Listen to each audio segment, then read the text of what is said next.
Hi, this is Mary Pat from Just Add Students, and I'm here today to talk about planning your year and how to use year-long plans to help make your teaching more effective.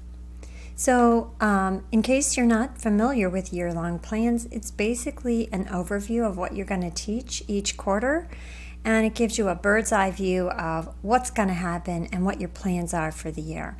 It's kind of a secret weapon for making sure you cover all the big things that you need to cover and not get bogged down in the day-to-day planning.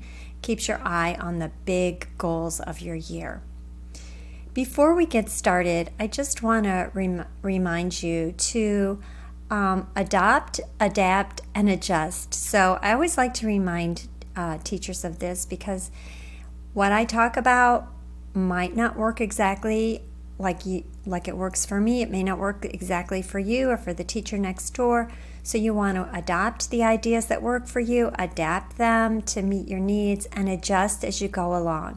So when we're talking about this year-long plan, we aren't necessarily it's not written in stone. It's adjustable, and you can modify it as the year goes on, but this is a really good way just to start the year with a good solid plan. So to start off your year-long plan, you want to think about what's your big picture for the year. And we're going to create a rough year-long plan, and sometimes people call them a year at a glance. The reason I say rough is because these should be written in pencil. They can be changed as the year goes on, but it gives you a great overview of what you want to cover. So I'm just going to start with a 4-square grid, and today we're going to mark it out with each quarter. If you're in 6 weeks, you can do that. If you have a different configuration, just go ahead. You want to look at those great big grading chunks. And we're going to use grade 6 as our example. So I'm using the Common Core State Standards, and you may have different standards, but this is just going to give you an idea. You're going to adapt this to what your standards are.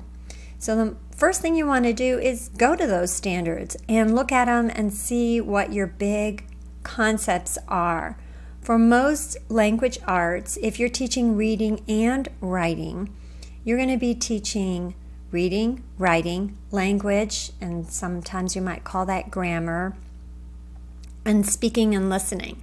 So if you're just teaching reading, you might just be teaching just reading and language, or reading and speaking and listening.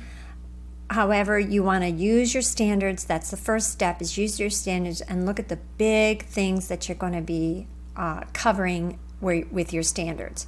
So I filled those in, and I'm going to use all 4 of those standards, the speaking and listening included, and writing and language. So when I look at the 6th grade, I'm going to start with writing. For me, that's the easiest. You might want to start someplace else. That's just where I like to start. When I look at the 6th grade Common Core Standards, I see that they are expected to write an argument, a narrative, and an informative or explanatory expository piece. And then they're supposed to do research, and then they have a literary analysis in that research component. So even though it starts in the standards with argument, I'm going to start with narrative, because narrative is the easiest way, I think, for students to start writing. They're comfortable with it. They've done it before.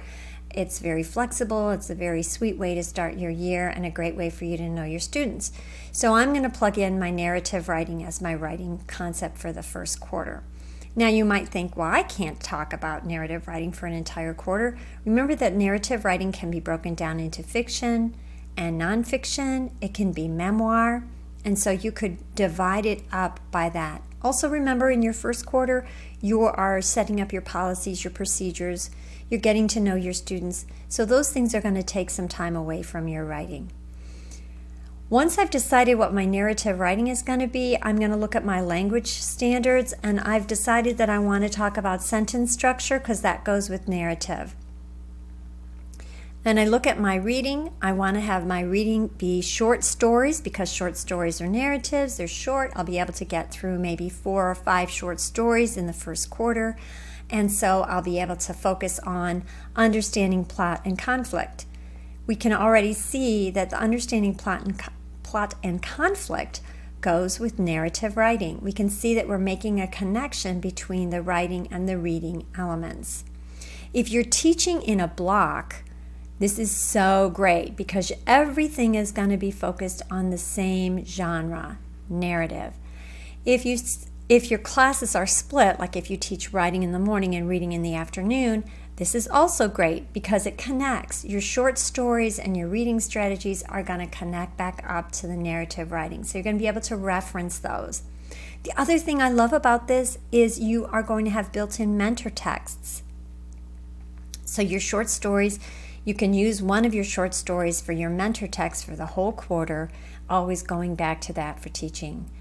And then your speaking and listening can be something like a storyboard. It could be digital, it could be picture, it could be a project that they do at the end after they've written their narrative. You want them to do a storyboard about their narrative, or after they've read some short stories, you want to have them do a storyboard for the short stories. All working on those same concepts. So you're probably starting to get some ideas of where I'm going to go with this, because in the second quarter, we're going to talk about informational explanatory texts. And the Common Core asks teachers to do short research projects, which are so great because they're just easy and manageable. And of course, a short research fits in really well with informative explanatory texts. The language I'm going to use is quotation marks. Those are conventions. Of course, you're going to be using other language issues. I'm just putting this in here so that I know this is going to be something I'm going to make sure I really cover carefully because my students are going to need it for doing their short research. And I've decided my first short research is going to focus on citing sources. And then, of course, reading. I'm going to hit those informational texts, and I'm going to be looking at my text layout for my strategies. And then my speaking and listening, I'm going to have my students do an infomercial. They've learned something up here. Maybe they've done some research. So an infomercial would be a great speaking and listening project that they could do at the end of this particular quarter. In my third quarter, I've decided to do argument. I'm waiting for argument later in the year, even though it's the first standard in the Common Core, because argument is really hard for students to learn, and it can be a challenge to teach. So I'm going to do argument. I'm going to include a short research with maybe talk about bias, because bias and argument certainly go together. My vocabulary for my language focus is going to be vocabulary. I'm going to talk about ethos, pathos, logos, all the elements, bandwagon, all the different things that make that are arguments. I might even go into some Greek and Latin roots because they may fit in. Of course, ethos, pathos, and logos will fit in there. And then my reading, I'm going to hit more informational text with a focus on arguments so I can connect my reading and my writing. And then I'm going to have my reading strategies to understand an argument and take it apart. And then for my speaking and listening, I'm going to have a very, very simple class debate. Now, of course, you don't have to do this. That's just an idea. But you can see all of these things in this quarter are going to fit together. In my fourth quarter, since it's the fourth quarter, I'm going to do literary analysis, my short research. I'm going to focus on fact checking, and then I'm going to my language. I'm going to do restrictive and parenthetical elements, because literary analysis, I might be inserting quotations or references to a text or references to another text that might mean that I want my students to use parenthetical or restrictive elements. My reading is going to be poetry, fairy tales, folk tales, and myths. Fourth quarter, we're a little bit relaxed as far as the literature goes. We've already done a lot of heavy-duty reading in these first 3 quarters, so having some fun folk tales and myths. I'm going to use my strategy of visualizing, and then my speaking and listening at the end of the year, maybe a poetry reading or reading theater, where my students are going to present a short play, or they're going to act out one of the fairy tales or myths, or they're going to do a poetry reading.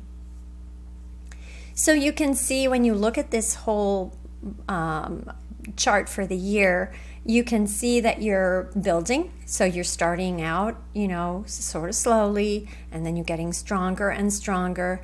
And then also you can see that we're having a variety of activities. You're having reading, writing, and then you're having some of these little creative elements at the end that are lots of fun for the students to do as they finish up a quarter. Another thing that you might want to do with your year-long plan is create themes for each quarter. So, you could have who am I, or the first quarter could be all about me, and second quarter could be what am I interested in, and third quarter could be what I argue about or things I'm passionate about, and then fourth quarter can be, my creative side. So, or you can have bigger themes, but and sometimes themes help, and sometimes I think themes can be a little restrictive. So you might want to think about how you want to do that. So the next question is, where do I go from here? So if you find you run into some snags with your year-long plan, or you're not sure, you can always ask me.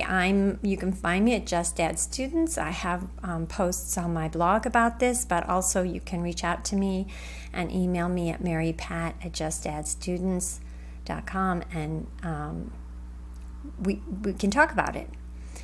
Another resource is Guiding Readers and Writers by Fontes and Pinnell, and this is a picture of my very old book, which is dog-eared, and the binding is broken. It's just a great resource when you're starting to try to figure out how you want to format your class, especially if you want to do reader or writers theater. It's really helpful.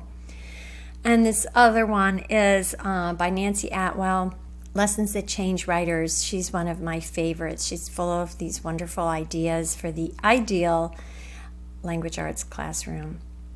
I hope this little video has helped you get a good idea of what your year-long plan could be, and you should give it a try. You should definitely try plotting out your whole year with your team, or if you don't have a team, just give it a try on your own. And I think you'll find that it's super helpful in keeping you focused and keeping you from getting bogged down in the details that sometimes happen when you're teaching language arts. You'll be able to find an editable copy of a year-long plan that you can use in the links below this video. And if you need it, or you can't find it, just shoot me an email and I'll send it to you. Thanks for joining me today, and have a great year.